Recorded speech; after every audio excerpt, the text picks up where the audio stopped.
Ce qu'il faut savoir sur le diabète de type 1 et 2, par le Dr Noura Marachi, docteur en pharmacie, collection Pharmacoui, expliqué simplement. Introduction. Le diabète est une maladie chronique, il accompagne le patient tout au long de sa vie.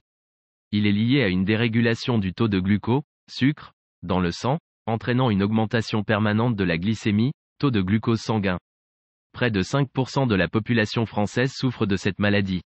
Il existe deux types de diabète, 1 ou 2, qui se différencient par leur mode et âge d'apparition, mais aussi par l'expression de la maladie ainsi que ses traitements.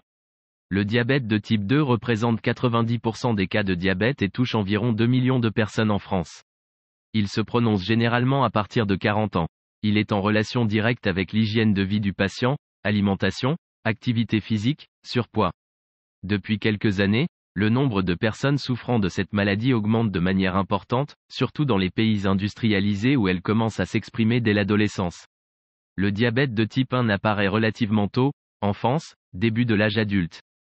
De nombreuses personnes souffrant de diabète ne sont pas diagnostiquées et traitées correctement, ce qui augmente le risque d'apparition de complications.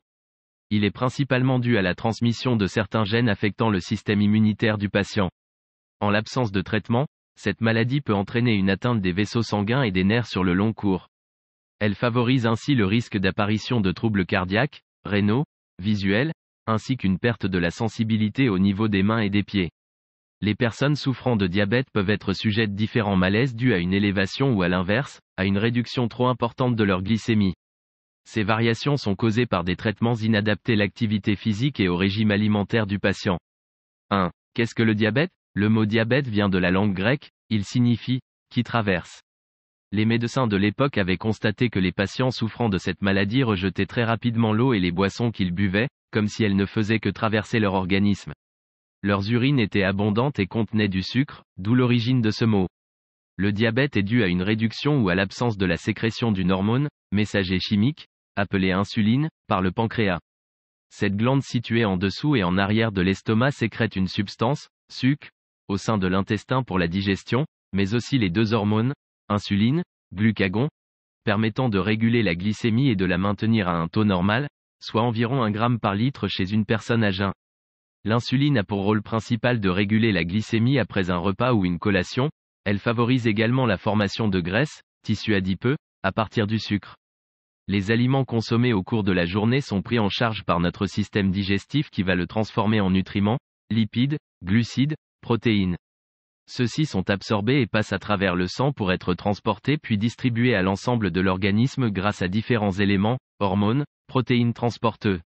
Lorsque le glucose arrive dans le sang, il est pris en charge par l'insuline qui lui permet de pénétrer au sein des différentes cellules pour produire de l'énergie. Une partie du glucose va être utilisée par les muscles comme source d'énergie.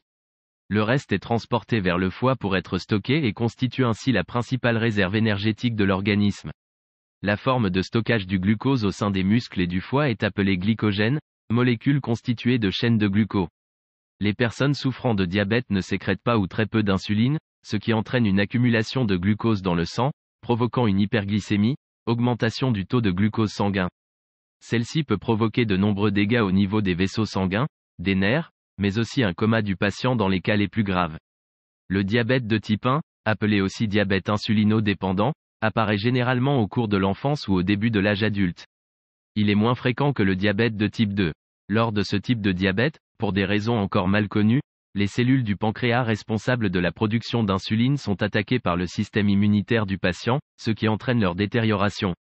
La production d'insuline devient donc très faible, voire quasi nulle. Le glucose ne pouvant pas entrer à l'intérieur des cellules reste dans le sang et provoque une augmentation permanente de la glycémie. Les différentes cellules ne pouvant pas bénéficier de ce glucose comme source d'énergie doivent avoir recours à la dégradation des graisses et des protéines afin d'assurer leur bon fonctionnement. Le diabète de type 1 se prononce généralement chez les personnes ayant un terrain génétique favorable en présence de différents facteurs environnementaux. Il s'agirait de l'alimentation du nouveau-né durant les premiers mois de vie, de l'infection par des entérovirus, virus se développant au sein de l'intestin, ou des changements affectant la flore intestinale, ensemble de bactéries, virus, champignons et parasites non pathogènes situés au sein des intestins et permettant le bon fonctionnement de l'organisme. De multiples facteurs sont suspectés, mais leur relation avec l'apparition de la maladie n'est pas encore tout à fait établie. Il peut aussi être causé par des perturbations importantes qui touchent le pancréas, comme des kystes, un cancer, une inflammation ou la mucoviscidose, maladie génétique affectant le système respiratoire et digestif. En ce qui concerne le diabète de type 2 ou non insulinodépendant, il se manifeste le plus souvent à partir de 40 ans et touche principalement les personnes en surpoids ou dans l'obésité. Il est beaucoup plus fréquent que le diabète de type 1. Les personnes souffrant de ce type de diabète sécrètent de l'insuline, mais celle-ci est insuffisante et devient de moins en moins efficace. Les cellules des muscles et du foie développent sur le long cours une résistance à l'action de l'insuline. Cette hormone ne peut plus faire entrer le glucose se trouvant dans le sang au sein des cellules, ce qui provoque une hyperglycémie. En réponse à l'augmentation du taux de sucre dans le sang, le pancréas va redoubler d'efforts pour produire et libérer de l'insuline, mais celle-ci étant inefficace, il s'épuise progressivement et son fonctionnement se dégrade.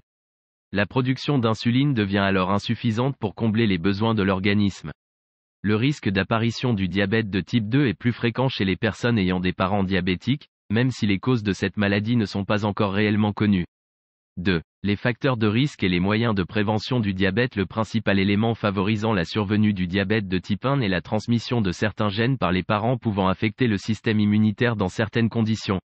Des recherches sont effectuées pour détecter et contrôler les facteurs environnementaux en relation avec l'apparition de la maladie.